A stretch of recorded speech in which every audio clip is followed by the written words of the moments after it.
Fountains Abbey, the UK's largest monastic ruin, founded in 1132, threatened in 2023 by climate change.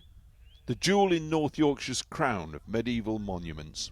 Have you ever been to Fountains Abbey? Yeah. Yeah, of course you have.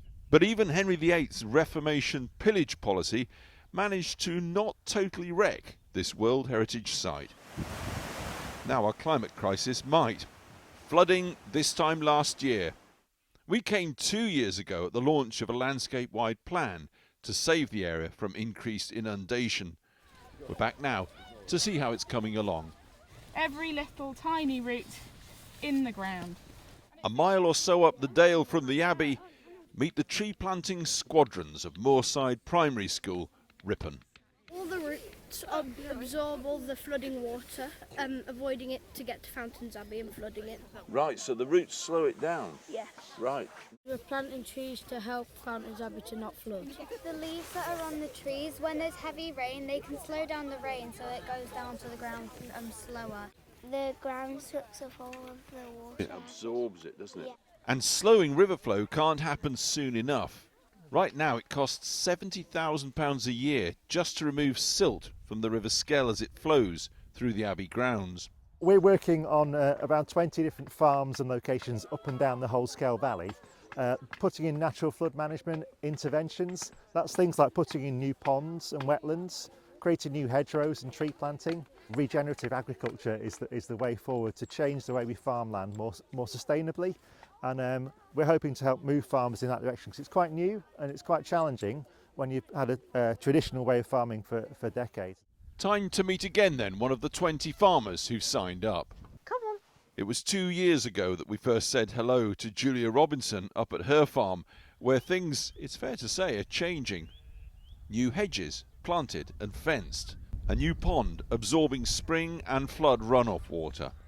Let's pitch forward a year or two's time, and it's a lovely May, June afternoon. Yeah. What Dragonflies, birds, wildlife, wildflowers, amazing for the environment. Not only do we want to save Fountains Abbey, we want to save the planet too. It's paying farmers to nurture nature, just what the government's ordering as regenerative farming moves from pipe dream to policy. So could past lessons also help save the Abbey? Way down south in Leeds, archivists believe they might. They're transcribing vast quantities of letters relating to Fountains Abbey. It's dated from 1738 and it is talking about various estate matters, but it particularly discusses the fact that there's been a terrible flood that came upon the land so quickly that they were unable to do anything about it, and it has gone all over the gardens. Right. Does he come up with any suggestions, or is he just moaning? He's just mostly a bit concerned about whether they can tidy it up fast enough, and also making sure that everyone knows that it wasn't his fault.